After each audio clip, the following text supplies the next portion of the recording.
Now, it was one of the defining disasters in recent history when the volcano erupted on the South Asian island of Krakatoa in the late 19th century. It threw up enough ash to affect the weather around the world and created a tidal wave twice the size of the Boxing Day tsunami. Well, now a new BBC drama documentary uses modern-day science to better understand the phenomenon.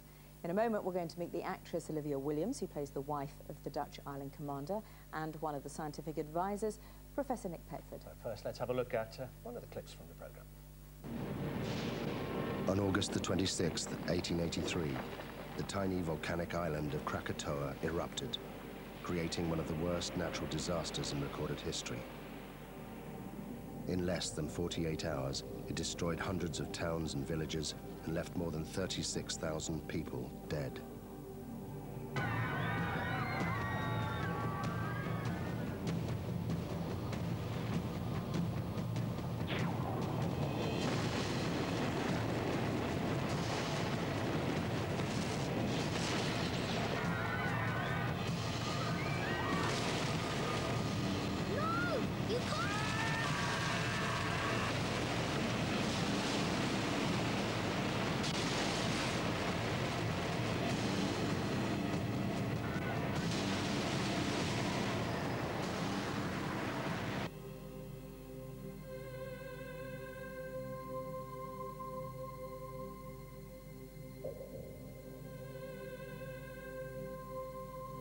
Those that survived the eruption left diaries, eyewitness accounts, and interviews. Well, as we say, with us now are Olivia Williams and Professor Nick Petford. Very good morning to you both. Hello there. Nick, let's just put this into perspective first of all. What exactly happened, and on what scale was it compared with other disasters, natural disasters? Well, actually, Krakatoa was, although it's very famous and almost a byword for natural disasters, wasn't a particularly big volcanic eruption. It might sound strange, but 70 years previously there was a much larger eruption in Indonesia, Tambora eruption, and that produced nearly 5 times as much volcanic material.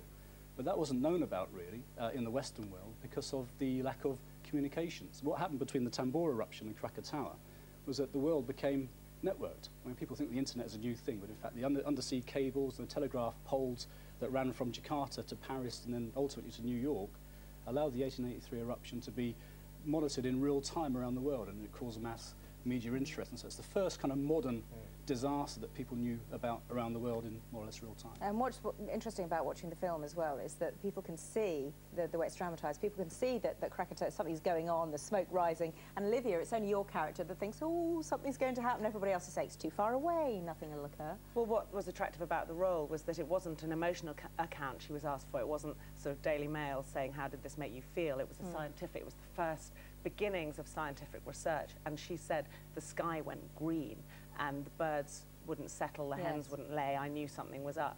And yes, it was a sort of Cassandra complex in that nobody believed her.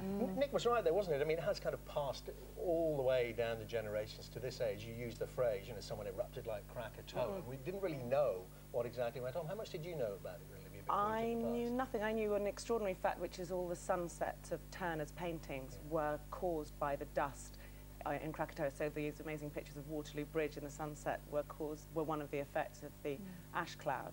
But I knew nothing about these amazing survivors who gave these early scientific accounts of what they saw. Nick, there was a bit as well in the film where you saw, before the tsunami broke, you saw the waves going out there, and it had sort of terrible echoes, really, the past and what we saw in the Boxing Day tsunami. And I mean, explain how that process works. All the water being dragged away from the beach before the wave actually starts. Well, I mean, it's interesting. The Boxing Day tsunami was caused by an earthquake under the sea, and the ocean floor lifted up, and it displaced about 30 cubic kilometres of ocean water, which then caused a devastation. In Krakatoa, it's different because what's making the water move is volcanic material coming out of the volcano and then crashing into the sea, so pushing the water out in front of it. So it's a different sort of way of making a tsunami. And I guess that's what, in some gory ways, quite attractive about the show, because it combines a volcano Yes. with also a way that, I mean, 40,000 people died, but most of them were killed by the wave, not the volcanic Not the eruption. volcanic or the Olivia, hot how ash. difficult was it? I mean, a lot of special effects, obviously, to recreate what went on. How difficult was it as an actress to act against the blue screen or the green screen or whatever it was? Well, that's why you take the role. You know, you do a lot of naturalistic television into the sort of forced rhubarb of modern speech, and in this you get to play extremes of human emotion and serious disaster movie stuff, but that was real rather than imaginary. So it's a question of engaging fully with things that have happened in your life and just pushing them to an unbelievable extreme, really. It was a very good film. We're privileged to have had a little look at it. But when can everybody else see it, Nick? Well, you'll have to correct me if I'm wrong here, Olivia, but Sunday. Sunday evening. We've moved the news for The you. documentary's on You have BBC Two moved after the news. the news. Yeah. Heavens above. Thanks very much. Thank you. See it on Sunday. It was the big news. Now let's get a look at the morning's weather and...